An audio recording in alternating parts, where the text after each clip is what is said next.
இந்த அக்ஷய திருதியில உங்க லலிதாவோட ஏற்கனவே கம்மி சேதாரத்துல 1 இல்ல 2%, 3% கம்மி. ஆச்சி பாதாம் ட்ரிங்க். ஆச்சி பாதாம் ட்ரிங்க் ஒன்னு வாங்கினா ஒன்னு free. 2D entertainment stone bench films தயாரிப்பில் கார்த்திக் சுப்பராஜ் இயக்கத்தில் சூர்யா நடிக்கும் ரெட்ரோ மே 1 முதல் திரையரங்குகளில்.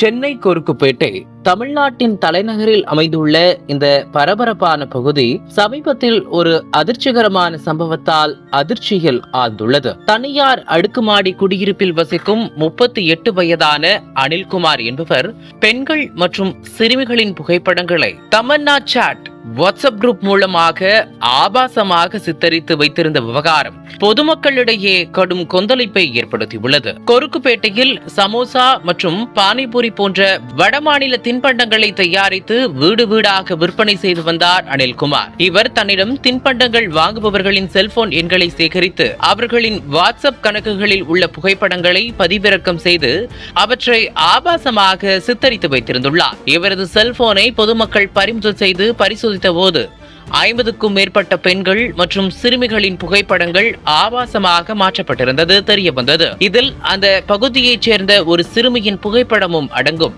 இது தொடர்பாக பாதிக்கப்பட்ட சிறுமியின் தந்தை கொடுத்த புகாரில் கொருக்குப்பேட்டை சிபி ரோட்டில் தமன்னா சாட் எனும் கடை செயல்பட்டு வருகிறது. இதை அனில், சஞ்சய், விஜய் ஆகிய மூவரும் இணைந்து நடத்தி வருகின்றனர். தமன்னா சாட் என கடையின் பெயரில் வாட்ஸ்அப் குரூப்பை தொடங்கி அதில் கடைக்கு வரும் 100 வாடிக்கையாளர்களை இணைத்துள்ளனர். இதில் இருக்கும் பெண்களின் புகைப்படங்களை தவறாக சித்தரித்து அவர்களிடமே அனுப்பி மிரட்டியுள்ளனர். அப்படித்தான் எனது 15 வயது மகளை அணுகியுள்ளனர். எனது மகள் கடைக்கு போன போது படத்தை காட்டி தவறான மொழியில் பேசியுள்ளனர். இதனால் பதறிப்போன எனது மகள் அழுதபடி என்னிடம் நடந்தவற்றை கூறினார் என சிறுமியின் பெற்றோர் கொடுத்த புகார் மூலம் இந்த சம்பவம் முதலில் வெளிச்சத்திற்கு வந்தது. முன்னதாக குடியிருப்பு வாசிகள் ஒன்று கூடி அவரது செல்போனை ஆய்வு செய்த போது இந்த மோசமான செயல் அம்பலமானது. ஆத்திரமடைந்த பொதுமக்கள் அனில்குமாரை தாக்கி ஆர்கே நகர் காவல் நிலையத்திற்கு தகவலை தெரிவித்தனர்.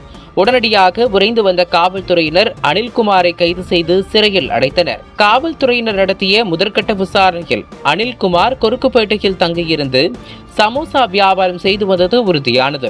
மேலும் இவர் பெண்கள் மற்றும் சிறுமிகளின் புகைப்படங்களை ஆபாசமாக சித்தரித்து அவற்றை இணையதளத்தில் விற்பனை செய்தாரா அல்லது இது அவரது தனிப்பட்ட பாலியல் மனநோயின் வெளிப்பாடா என்பது குறித்து காவல்துறை தீவிர விசாரணை நடத்தி வருகிறது. இந்த வழக்கில் பெண்கள் வன்கொடுமை தடுப்பு சட்டம் மற்றும் ஆன்லைன் சேவைகளை தவறாக பயன்படுத்திய பிரிவுகளின் கீழ் அனில்குமார் மீது வழக்கு பதிவு செய்யப்பட்டுள்ளது.